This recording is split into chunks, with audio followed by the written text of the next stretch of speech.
नमस्कार दर्शकों, स्वागत है आप सभी का स्वास्थ्य चर्चा कार्यक्रम में। दर्शकों, आज के इस आधुनिक युग में हर घर में किसी न किसी प्रकार की स्वास्थ्यगत समस्याएं जरूर रहती हैं और जब ये समस्याएं हमारे द्वार पर दस्तक देती हैं तो हमारे मन में जो सबसे पहला प्रश्न होता है वो यही कि अब हम इन समस्याओं के निदान के लिए किस चिकित्सक के पास जाएं, कौन सी चिकित्सा पद्धति अपनाएं कि जिससे हमारी ये समस्या जड़ से खत्म भी हो जाए और किसी प्रकार का कोई साइड इफेक्ट भी ना हो। तो आज हम आपको परंपरागत चिकित्सीय विज्ञान होम्योपैथी से परिचय करवाने वाले हैं और इस विषय पे हमारे प्रश्नों के उत्तर देने के लिए, हमारे उलझनों को सुलझाने के लिए बतौर विषय विशेषज्ञ जो डॉक्टर हमारे साथ इस वक्त मौजूद हैं, आइए हम आपको उनसे साक्षात्कार करवाएं। इस वक्त है हमारे साथ होम्योपैथी चिकित्सा अधिकारी डॉक्टर स्वाति परासर जी। डॉक्टर साहिबा, आपका हमारे कार्यक्रम में बहुत बहुत स्वागत। धन्यवाद। डॉक्टर साहिबा, मैं सबसे पहले आपसे यही जानना चाहूंगी कि आखिर होम्योपैथी चिकित्सा पद्धति है क्या और ये किस सिद्धांत पे काम करती है? होम्योपैथिक चिकित्सा पद्धति काफ़ी प्राचीन पद्धति है जिसका वर्तमान में भारत में बहुतायत में इस्तेमाल हो रहा है। अकेले भारत की बात नहीं करें, हम पूरे एशिया की बात करें तो एशिया में भी काफ़ी जगहों पर इसे बहुत तरीके से इस्तेमाल किया जा रहा है। होम्योपैथी विशेषतः एक मूल सिद्धांत है इसका, लाइक क्योर लाइक, मतलब जिस तरह से आपके अंदर किसी बीमारी का प्रवेश हुआ है उसी तरह से उसका निष्कासन भी जरूरी है।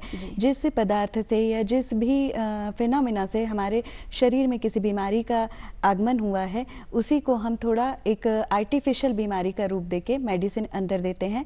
वो मेडिसिन का एक पर्टिकुलर समय निश्चित होता है, जैसे 7 दिन, 8 दिन या फिर 15 दिन, कुछ कभी क्रोनिक केसेस में लंबा समय भी लगता है। एक समय पूरा समयावधि पूरी होने के बाद में मेडिसिनल डिसीज जो है वो अपने आप चली जाती है और आप इस तरह से डिसीज से फ्री हो जाते हैं। तो ये थोड़ा सा जटिल विज्ञान है, इसलिए इसके बारे में सभी लोग पूर्णतः जानते नहीं हैं या कह लें जानते हैं लेकिन इसका उतनी अच्छी तरह से इस्तेमाल नहीं कर पाते हैं, तो वो उस तरह से इफेक्टिव नहीं दिखलाती है। इस कारण से लोगों के दिमाग में ये रहता है कि ये जल्दी असर नहीं देती है।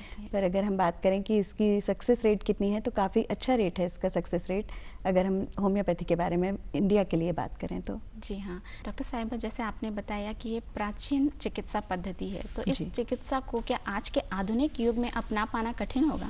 प्राचीन चिकित्सा पद्धति होने की वजह से इसे आधुनिक समय में अपनाना कठिन है ऐसा कहा तो नहीं जा सकता, लेकिन ये केस के ऊपर पूरी तरह से डिपेंड करता है। कई बार अगर केस जो क्रोनिक नेचर के होते हैं उनको निजात पाने में थोड़ा लंबा वक्त लग जाता है, उनसे निजात पाने में, और अगर केस क्योंकि एक्यूट नेचर का है तो जल्दी भी उससे हम लोगों को छुटकारा मिल सकता है। तो ये टोटली केस के ऊपर डिपेंड करता है कि कितनी देर में इसमें हमें आराम मिल सकता है। जी, एक सबसे बड़ा भ्रम है इस चिकित्सा को लेकर के कि इसमें मीठी मीठी गोलियां दी जाती हैं और मीठी गोलियां क्या ही असर दिखा पाएंगी। तो ये भ्रम कितना सही है, कितना गलत है? ये भ्रम जो है जिसको कि आपके सवाल से ही इसमें उत्तर छिपा हुआ है, भ्रम ही है ये। इसमें मीठी गोलियां असर नहीं करती ऐसा तो नहीं है, बल्कि हम ये मान सकते हैं कि क्योंकि ये मीठी गोलियां हैं तो बच्चों में और बुजुर्गों में सबसे ज़्यादा आराम यही गोलियां पहुंचाती हैं। कई बार आपने देखा होगा दूसरी पद्धतियों में जिनमें कि बड़े कैप्सूल दिए जाते हैं, टॉनिक या सिरप फॉर्म में मेडिसिन दी जाती है, तो बच्चे थोड़ा उससे एक खाना पसंद नहीं करते हैं। लेकिन अगर हम वही होम्योपैथिक मेडिसिन की बात करें तो बच्चे आराम से उसे पसंद करके खाते हैं, बूढ़े भी उसको आराम से ले सकते हैं। बूढ़ों में विशेषता निगलने की समस्या एक एज के बाद में देखी जाती है, तो वहाँ पे भी हमारी होम्योपैथी जो है वो आराम देती है। और अगर बात करें कि इसका इफेक्ट कितना रहता है तो मेडिसिन क्योंकि पहले बताया आपको केस के ऊपर डिपेंड करता है और उसका ड्यूरेशन कितना है मेडिसिन का इस पे भी डिपेंड करता है, तो ये क्रोनिक केस में भी काफ़ी अच्छा असर देती है। जी मैडम, मैं आपसे जानना चाहूँगी कि आज के टाइम पे हाइपरटेंशन सबसे ज़्यादा एक बहुत बड़ी बीमारी बनकर सामने आई है, जिसे हम साइलेंट किलर के नाम से भी जानते हैं। तो हाइपरटेंशन को क्या होम्योपैथी में उसका कोई कारगर इलाज है? जी, सवाल बहुत अच्छा है मैडम आपका। हाइपरटेंशन के अलावा डायबिटीज़ भी हमारे सामने बिल्कुल इसी तरह से खड़ी हुई एक बीमारी है। हाइपरटेंशन और डायबिटीज़ दोनों के लिए अगर बात की जाए होम्योपैथी की तो बहुत ही अच्छा रिजल्ट है होम्योपैथी का, लेकिन बशर्ते इसके साथ आपको परहेज पूरा वैसा ही फॉलो करना पड़ेगा जैसा कि आपके चिकित्सक आपको एडवाइस करते हैं। जैसे कि हाइपरटेंशन और डायबिटीज़ डेली रूटीन हमारी ठीक तरह से सेट नहीं होने की वजह से उत्पत्ति होती है इनकी, बेसिकली माना जाए तो, और या फिर कई बार जेनेटिक कारण भी माने जाते हैं इन बीमारियों के।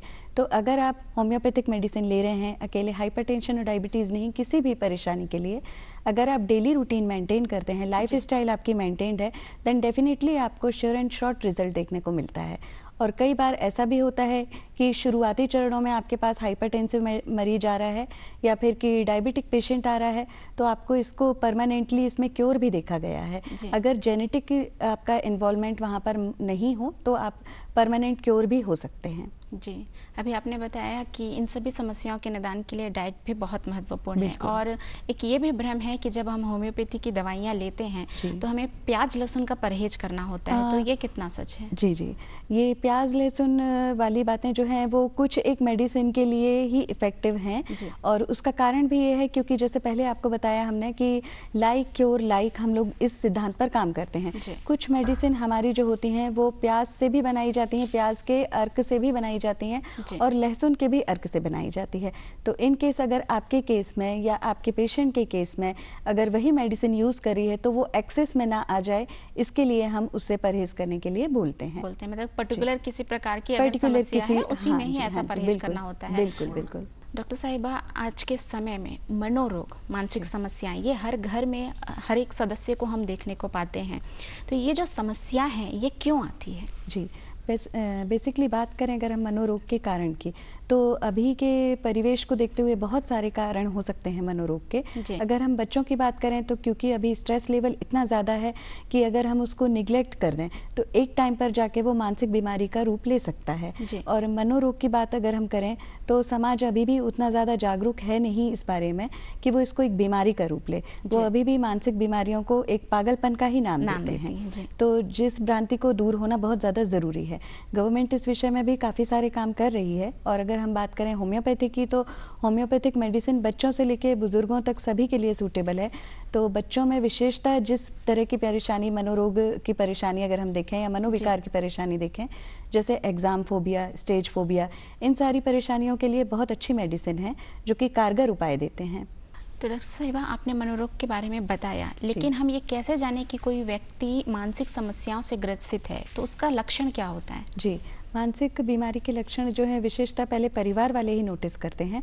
जैसे कि बार बार व्यक्ति एक ही चीज़ों को बार बार दोहरा रहा है या कि कुछ चीज़ें रख के भूल जा रहा है, विशेषतः किसी भी चीज़ को लेके अधिक आवश्यकता से अधिक चिंता दिखा रहा है, किसी विषय को लेके कंसर्न ज़्यादा हो रहा है, किसी चीज़ को लेकर उसमें डर ज़्यादा है, ये सारी मानसिक बीमारियों की शुरुआती अवस्थाएं हैं। गिनती बार बार करना, किसी चीज़ को 2 बार चेक करना, लाइट बंद की है या नहीं की है, ताला वापस से लगाया है या नहीं लगाया है, ये सारी मानसिक अवस्थाएं जो हैं उसकी मानसिक बीमारियों की शुरुआती अवस्था है। अगर इनको तत्काल उपचार दिया जाए या तत्काल उपचार नहीं भी तो शुरुआती अवस्था में ही इनको पकड़ा जाए तो इनका उपचार बहुत आसानी से संभव है। जी, जैसा कि आप बता रहे हैं कि इनका उपचार संभव है, तो क्या होम्योपैथी में मानसिक समस्याओं का इलाज संभव है? बिल्कुल, होम्योपैथी में कई सारी ऐसी मेडिसिन हैं जिनका लॉन्ग टर्म इफेक्ट है। लॉन्ग टर्म इफेक्ट मतलब इनकी रिकरेंसी रेट काफ़ी कम हो जाता है। होम्योपैथी की बात करें तो एक लंबा समय जो रहता है, अगर व्यक्ति पूरी मन लगाकर ट्रीटमेंट ले रहा है, पूरा उसने समयावधि जो दी गई है ट्रीटमेंट की उसे पूरा किया है, तो उसे मानसिक बीमारी या किसी भी तरह की दोबारा से परेशानी आने की संभावना ना के बतौर हो जाती है, अनटिल एंड अनलेस उसको दोबारा से वो प्रोवोक ट्रिगरिंग जो उसका कंटेंट है वो ना मिले। जी, मतलब अगर हम उपचार को कंटिन्यू रखते हैं बिना किसी गलती के, तो हम बिल्कुल समस्या का उपचार हम 100% पा सकते हैं। जी हाँ, तो इसी से जुड़ा मेरा यही प्रश्न है कि कोई व्यक्ति यदि किसी अन्य चिकित्सा पद्धति में है और वो चाहता है कि वो होम्योपैथी चिकित्सा पद्धति में स्विच करे, तो इसके लिए प्रक्रिया क्या होगी, उसे क्या करना होगा? जी जी, इसके लिए एज सच तो ऐसे कुछ प्रोसेस नहीं है। अगर उसे किसी और पैथी में आराम नहीं मिल रहा है तो वो एक वेल एक्सपीरियंस्ड चिकित्सक के सुपरविजन में मेडिसिन लेना शुरू करे। होम्योपैथिक कंसल्टेंट जो है उनसे एडवाइस ले और फिर मेडिसिन शुरू करे, ये ज़्यादा ज़रूरी है। इस बात पे मेरा जोर इसलिए ज़्यादा है कि होम्योपैथिक कंसल्टेंट से एडवाइस ले, क्योंकि बहुत सारे लोग ऐसे हैं जो कि बिना डिग्री के या बिना किसी जानकारी के होम्योपैथिक मेडिसिन, जैसे आपको किसी मेडिसिन से आराम मिल गया, आपने दूसरे को वो मेडिसिन बताई तो वो उसे लेने लगते हैं, लेकिन उसका रिजल्ट एज सच नहीं मिलता है। शुरू में हमने बात की थी कि हमारे जो होम्योपैथी है वो लाइक क्योर लाइक के सिद्धांत को फॉलो करती है। इसी के साथ एक और सिद्धांत है इंडिविजुअलाइजेशन का। उस व्यक्ति का अपना एक एकाकीपन है, एक अपनी उसकी विशिष्टता है। जो मेडिसिन आपको दी जा रही है वो विशेषता सिर्फ आपके लिए ही है, भले वो आपके सर दर्द के लिए है, अगर आपके ही घर में किसी और को सर दर्द है उसके लिए वो दवा बदल जाएगी, क्योंकि इसके लिए कारण भी बहुत ज़्यादा महत्वपूर्ण होता है। हो सकता है आपका सर दर्द जो है वो किसी गैस्ट्रिक परेशानी की वजह से हो, दूसरे का जो सर दर्द है उनके लिए वो ओवर स्टडी या ओवर टेंशन की वजह से हो। तो इस तरह से कारण के यानी बेसिकली हमारे लिए वो पर्सन के अकॉर्डिंग मेडिसिन बदल जाएगी। तो इसलिए होम्योपैथिक कंसल्टेंट के सुपरविजन में अगर आप मेडिसिन ले रहे हैं तो आपको आराम मिलेगा। जी हाँ, तो यदि हमें होम्योपैथी चिकित्सक से मिलना है तो क्लिनिक हमें हर जगह अवेलेबल मिल जाती है? बिल्कुल, क्लिनिक अभी तो कहना चाहिए मुख्यतः काफ़ी सारे शहरों में और हमारे शहर जगदलपुर में भी बहुत अच्छे डॉक्टर्स की क्लिनिक मौजूद है। साथ ही साथ गवर्नमेंट का काफ़ी अच्छा प्रयास है कि अभी आयुष ओपीडी हर जिले में खोली गई हैं और वहाँ पे होम्योपैथिक चिकित्सक भी अपॉइंट किए गए हैं। तो चाहे तो आप क्लिनिक पे भी उनसे कंसल्ट ले सकते हैं या फिर आयुष ओपीडी में भी डॉक्टर से मिल सकते हैं। जी हाँ, डॉक्टर साहिबा, मैं आपसे जानना चाहूँगी कि बच्चों के जो मौसमी बीमारी होती है, क्या इनका इलाज भी होम्योपैथी से संभव है? बहुत अच्छा सवाल है मैडम आपका। आपने शुरू में पूछा था कि मीठी मीठी गोलियां क्या ही असर करेंगी, ये उसी से ही जुड़ा हुआ उत्तर है आपका कि जो मीठी गोलियां हैं वो बच्चों के लिए बहुत कारगर उपाय देती हैं। और क्योंकि पहले भी बताया आपको हमने कि बच्चे जो हैं ये इसके कड़वापन नहीं है या फिर कि जो सिरप या कैप्सूल की जो जटिलता है वो इसमें नहीं है, तो वो बहुत आराम से हंसते हंसते इस दवाई को ले लेते हैं। अब अगर इसके बारे में बात की जाए तो अगर आप इसको बोलना चाहिए प्रेगनेंसी के टाइम से ले रहे हैं तो आपका बेबी भी हेल्दी होगा, और अगर आप इनकेस की प्रेगनेंसी के टाइम से लेते हुए बच्चा डेंटिशन कंडीशन में पहुंचा है, दांत निकलने वाली अवस्था है, वहां पे भी ये बहुत अच्छा उपचार देगी। यानी जैसे जैसे अगर आप बच्चे को शुरू उसकी छोटी छोटी समस्याओं के लिए अगर होम्योपैथी से ही जोड़ के रखेंगे तो वो आगे उसकी युवा अवस्था तक उसको बहुत अच्छा असर देते हुए चलेगी। जी, मतलब अगर हम बचपन से ही बच्चों में ये आदत रखते हैं कि उन्हें होम्योपैथी की दवाई हम देते हैं तो बिल्कुल निसंदेह आगे भी किसी भी बड़ी प्रकार की समस्या का वो उसके लिए एक इम्यूनिटी बूस्ट अप कर देगी, ये बोल सकते हैं हम। इसी से जुड़ा मेरा एक और प्रश्न है आपसे कि होम्योपैथी एक्यूट बीमारियों को तो ठीक करता ही है, क्या क्रोनिक बीमारियों का भी इसमें इलाज संभव है? जी मैडम, क्रोनिक बीमारियों का भी इसमें इलाज संभव है, लेकिन देखने योग्य बात इसमें ये होती है या ध्यान देने वाली बात ये होती है कि क्योंकि क्रोनिक केस के पेशेंट हमारे पास आते हैं वो काफ़ी लंबे टाइम की एक अवधि के बाद आते हैं। कह लीजिए 6 महीने 8 महीने कहीं आराम नहीं मिला या दूसरे डॉक्टर को दिखाया, दूसरी पैथी में दिखाया, उनसे आराम नहीं मिला, तो मतलब हमारे सामने एक काफ़ी कॉम्प्लिकेटेड केस आता है। तो निसंदेह उसमें जब हम मेहनत करते हैं तो एक लंबा समय लग जाता है। तो एक भ्रांति ये बन चुकी है कि क्योंकि होम्योपैथी बहुत लंबा समय लेती है तो वो क्या इलाज करेगी, जबकि अगर आप क्रोनिक केस के पेशेंट हैं तो आपको इतना पेशेंस रखना ही होगा कि वो मेडिसिन आपको असर देगी, लेकिन उसकी अपनी एक अवधि काम है, करने का समय है। एक उसका समय है, उसके बाद ही आपको उपचार दिखाई देगा। जी, और ये भी भ्रांति है कि होम्योपैथी उपचार जो है ये उन्हीं लोगों के लिए है जिनके पास पर्याप्त साधन और सुविधाएं नहीं है। कहने का मतलब है उपचार में जो व्यय होता है वो बहुत कम होता है, इसलिए लोगों में ये भ्रांति है कि ये ज़्यादा असरदार नहीं होगी। तो इसके विषय में आप क्या कहेंगे? मैडम, ये तो एक भ्रांति ही है कि इसमें ज़्यादा व्यय नहीं होता है, इसलिए उन लोगों के लिए है। अगर बात हम करें कि जर्मनी की, तो जर्मनी में तो राष्ट्रवाद से जोड़ा जाता है होम्योपैथी को।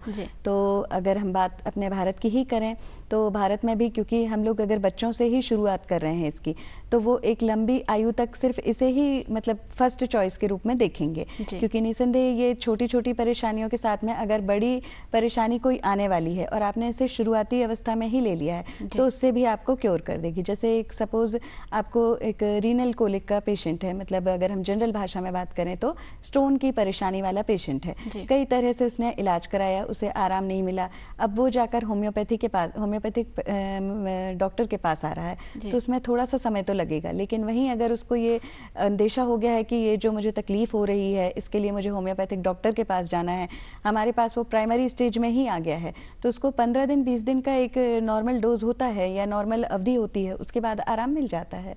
जी डॉक्टर साहिबा, मैं आपसे जानना चाहूंगी कि आज की दौड़ती जिंदगी में एक व्यक्ति को अपना दिनचर्या किस प्रकार का रखना चाहिए कि वो स्वस्थ और मस्त रह सके? जी जी बिल्कुल मैडम, इसमें एक सबसे ज़्यादा ध्यान देने वाली बात यह है क्योंकि कोविड काल जो अभी हम लोगों ने बिताया है, इसमें बहुत सारी लाइफस्टाइल जो हमारी अस्त व्यस्त हो चुकी है, कहना चाहिए। बहुत सारे मल्टीनेशनल कंपनीज के जो एम्प्लॉयज़ थे उनकी रूटीन तो दिन का रात और रात का दिन हो चुका है, और हम लोग भी लगभग अब उसकी ही रूटीन को फॉलो करते हुए थोड़ा सा लेजीनेस फील करने लगे हैं। तो उसको देखते हुए आपको सुबह से लेकर शाम तक जिस तरह का आप रूटीन बनाएंगे वही आपके फ्यूचर में आपकी सेहत पे असर डालेगा। इस बात को ध्यान देते हुए आपको रूटीन बनाना है। अर्ली मॉर्निंग आपको जागना है, वो तो एक बहुत कॉमन सी बात हो गई, सभी को पता है। लेकिन अगर आप सुबह उठते ही साथ अपना दिन भर की जो कार्य योजना है उसको एक निश्चित आकार दे दें, निश्चित रूप दे दें, तो समयावधि में, दिए गए समयावधि में आपका कार्य भी पूर्ण होगा, मानसिक दबाव भी हटेगा आपका, और भागम भागी जो रहेगी वो भी आपकी नहीं होगी। इसके साथ साथ आपको आपकी डाइट पे पूरा ध्यान देना जरूरी है। अधिकतर अभी क्योंकि बहुत फास्ट जिंदगी में हम लोग फास्ट फूड या फिर कि रेडी टू ईट इस तरह के प्रोडक्ट ज़्यादा इस्तेमाल करते हैं, जबकि इनसे हमें थोड़ा परहेज करना चाहिए। घर का बना हुआ या ऑर्गेनिक जो फूड है, इन सबको, हर्बल फूड है, इनको अगर हम ज़्यादा प्रायोरिटी देंगे तो ये हमारी हेल्दी लाइफस्टाइल के लिए बहुत हेल्पफुल रहेंगे। जी मैम, एक और बहुत बड़ी समस्या आज के समय पे सभी को है, ये हेयर फॉल की समस्या। तो हेयर फॉल की जो समस्या है, क्या हम इसे भी होम्योपैथी से ठीक कर सकते हैं? बिल्कुल मैडम, स्किन और हेयर जो ट्रीटमेंट है वो होम्योपैथी के पास में बहुत ज़्यादा केसेस आते हैं, और नो डाउट इसमें काफ़ी अच्छा सक्सेस रेट है होम्योपैथी का। तो इसमें भी इसका रिजल्ट काफ़ी अच्छा देखने को मिलता है। जी, इसी से जुड़ा मेरा ये प्रश्न भी है कि महिलाओं में विशेषकर स्किन को लेकर के वो बहुत ज़्यादा चिंतित रहती हैं, तो जो स्किन रिलेटेड समस्याएं हैं, दाग धब्बे, मुहासे, इनका भी इलाज होम्योपैथी में हो सकता है? बिल्कुल मैडम, स्किन से जुड़ी हुई सभी समस्याओं का इलाज होम्योपैथी के पास मौजूद है। खासतौर पे सोरियासिस या फिर कि स्किन इरप्शंस जो होते हैं, बच्चों में अधिकतर हर्पीज इरप्शंस जो हैं वो देखे जाते हैं। इन सारी समस्याओं का इलाज जो है होम्योपैथी में मौजूद है। एक और भ्रम है, जैसा कि आपने अभी थोड़ी देर पहले हमें अपने उत्तर में बताया कि एक दवाई एक व्यक्ति को असर करती है, वो बिल्कुल से सामने वाले को बता देता है कि ये दवाई तो मैंने खाई, मुझे आराम मिला, आप भी लीजिए। तो बिना चिकित्सक के परामर्श के होम्योपैथी दवाई लेना क्या उचित है? बिल्कुल अनुचित है मैडम। इसलिए अभी आप देखेंगे अगर तो होम्योपैथिक डॉक्टर्स जो है वो एक सीक्रेट प्रिस्क्रिप्शन जिसको कह सकते हैं वो भी फॉलो करते हैं। मतलब आपको वो नंबरिंग दे देंगे, जिस तरह से आप वो नंबर की दवाई तो आप लेकर अपने आपके लिए ही रहेगी, वो किसी और के लिए नहीं है। तो ये वहाँ ज़रूरी हो जाता है, एक हिडन प्रिस्क्रिप्शन बोल दें या सीक्रेट प्रिस्क्रिप्शन बोल दें, ताकि उस पर्टिकुलर व्यक्ति की मेडिसिन उस पर्टिकुलर व्यक्ति तक ही रहे, उसके आगे वो सिर्फ सिम्टम्स के बेस पे उसको पास आउट ना करे। जी, जैसा कि आपने थोड़ी देर पहले हमें बताया ही था कि होम्योपैथी धीरे धीरे काम करती है, ये भी भ्रम है। इसकी वजह से लोग इसकी तरफ आना नहीं पसंद करते, क्योंकि वो ऐसी दवाई लेना चाहते हैं कि हम दवाई लें और कल हमें आराम मिल जाए। तो इसके विषय में आप हमारे दर्शकों को क्या बताना चाहेंगे? मैडम, क्योंकि हम लोग ने इसके बारे में पहले भी बात की कि केस के ऊपर पूरी तरह से डिपेंड करता है मेडिसिन कब असर करेगी और कितना असर करेगी। बिना किसी कॉम्प्लिकेशन के अगर केस हमारे पास आ रहे हैं, कॉम्प्लिकेशन बोलने से वो कई पैथीज के बाद में हमारे पास आता है, तो वो ऑलरेडी कॉम्प्लिकेटेड केस हो चुका रहता है। और अगर वो फर्स्ट प्रायोरिटी के आधार पर हमारे पास आ रहा है तो उसमें केस क्रोनिक है या एक्यूट है, ये नेचर ज़्यादा इंपॉर्टेंट होता है हमारे लिए। अगर एक्यूट केस है तो उसे जल्दी आराम मिल जाएगा, और अगर क्रोनिक केस है तो क्योंकि 2 महीने 3 महीने की पीड़ा के बाद वो हमारे पास पहुंचता है, तो लगभग 20 दिन 25 दिन, और केस के नेचर के अकॉर्डिंग टाइम तो लगता है उसमें। जी, तो डिपेंड करता है कि केस किस प्रकार का है, क्रोनिक है या एक्यूट है, उस पर डिपेंड करता है। मतलब हम बिल्कुल ये मानकर ना चलें कि किसी भी समस्या में होम्योपैथी धीरे ही काम करेगी, ऐसा नहीं होता है। क्रोनिक केस या एक्यूट केस पर ही उसकी डिपेंडेंसी है। जी, अभी आपने थोड़ी देर पहले बताया कि आयुष ओपीडी यहाँ होम्योपैथी के चिकित्सक हमें मौजूद मिलेंगे। तो आयुष मंत्रालय जो भारत सरकार है वो होम्योपैथी चिकित्सा पद्धति को और भी व्यापक रूप से प्रचार प्रसार करने में भी कार्य कर रही है, तो इसके विषय में हमें जरा बताइए। जी, अभी कई सारी आयुष ओपीडी खोली गई हैं, जैसा कि बताया मैंने। उसके साथ साथ में होम्योपैथिक चिकित्सकों की भी नियुक्ति की जा रही है, और कई गाँवों में और कई कस्बों में इनका कैंपेन भी चलाया जा रहा है, जिससे लोगों में अवेयरनेस आए। अभी हाल फिलहाल जो कोविड की लड़ाई हुई उसमें भी होम्योपैथिक चिकित्सक पूरी तरह से अपना योगदान देके खड़े रहे। कई जगहों पे निःशुल्क होम्योपैथिक दवाइयां वितरित भी कराई गई जो कि कारगर भी हुई। तो इस तरह से अवेयरनेस तो आ रही है लोगों में डेफिनेटली। एक टाइम के बाद होपफुली कि सभी लोग इस भ्रम से दूर हो जाएंगे कि होम्योपैथी जो है वो एक लंबा समय लेती है। जी हाँ डॉक्टर साहिबा, आपने हमें भी बताया कि मानसिक समस्याएं किस प्रकार से हमें हो जाती है और इनके लक्षण को हमें किस प्रकार से समझना भी चाहिए। तो इनसे बचने के लिए हमारे क्या उपाय होने चाहिए? जी, अगर हम मानसिक बीमारियों की बात करें तो क्योंकि स्ट्रेसफुल लाइफ है तो उसका होना किस तरह से रोका जाए ये ज़्यादा ज़रूरी होता है कि कारण को ही हम जो है पहचानने की कोशिश करें। कई बार बच्चे जो है एग्जाम का स्ट्रेस ले लेते हैं बहुत ज़्यादा, कॉम्पिटिटिव एग्जाम का स्ट्रेस इतना ज़्यादा ले लेते हैं कि वो उनके दिमाग पर हावी हो चुका रहता है। या अगर बात करें हम यंग एज के लोगों की, बिजनेस या जॉब की टेंशन को वो फर्स्ट प्रायोरिटी दे देते हैं, इसलिए भी उनका जो मानसिक संतुलन है वो थोड़ा गड़बड़ हो जाता है। तो हमें बेसिकली ये पहचानना ज़रूरी है कि कारण वो उतना महत्वपूर्ण है भी या नहीं जिसको हम अपने जीवन से ज़्यादा तवज्जो दे रहे हैं।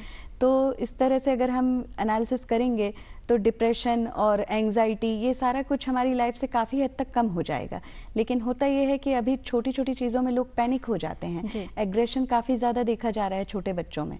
तो अगर हम शुरू से ही बच्चों को यह एहसास दिलाएं कि भाई आपकी सीमा इतनी है, आपको गुस्सा जाहिर करना है लेकिन उसकी भी एक लिमिट है, या आपको जिद भी पूरी करनी है बच्चों की तो उसकी भी एक लिमिट है। या अगर धीरे धीरे जैसे बच्चे बड़े हो रहे हैं, बड़ों के बारे में बात करें हम, तो बड़ों को भी सेम इसी तरह से आप काउंसिल कर सकते हैं कि आपको जो टेंशन है या स्ट्रेस है उसके कारण को पहचानिए, उसका निदान आपके हाथों में ही है।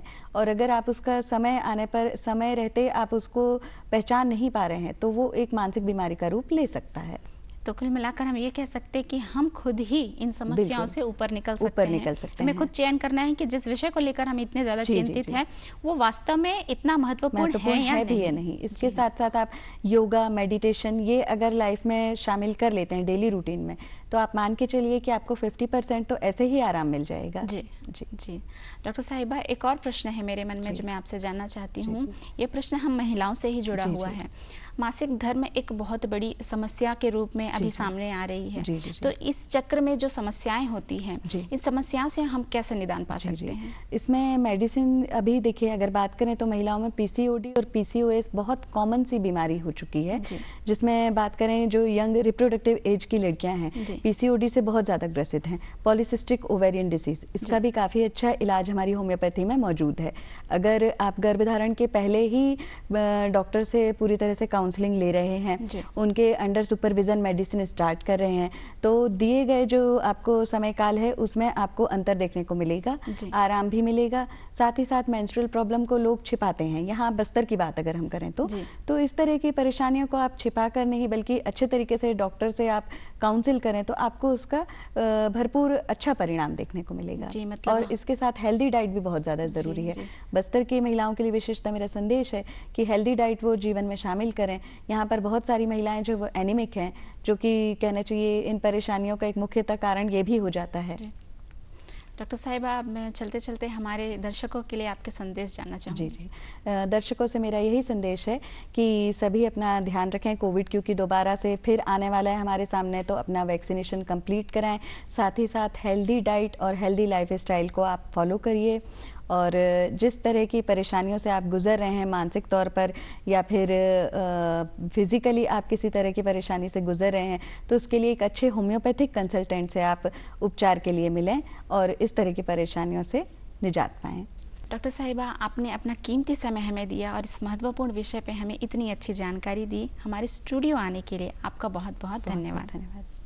तो दर्शकों, आपने जाना कि किस प्रकार होम्योपैथी साध्य और असाध्य दोनों ही प्रकार की बीमारियों का उपचार करने में सक्षम है। हम उम्मीद करते हैं कि आज के कार्यक्रम से आपके मन की तमाम भ्रम और भ्रांतियां दूर हो गई होंगी और आप बेझिझक होम्योपैथी उपचार पद्धति को अपनाएंगे। तो आज के अंक के लिए बस इतना ही। जल्द होगी आपसे मुलाकात अगले अंक में।